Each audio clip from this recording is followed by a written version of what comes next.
Procreate tips part 12. Today I'm gonna show you how you make blurry lines to perfect sharp lines using the curve settings from Procreate.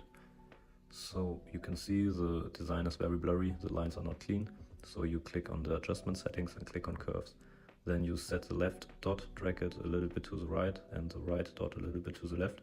You have to make it like it looks the best for you, just play around with it. For now I think this one looks very good. And yes, this one is already much better than the other one. Here you can see it. You can also use it for much bolder lines, like this design.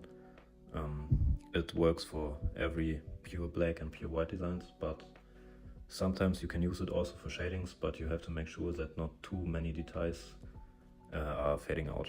So just again, play around with the dots, and here you have the better lines.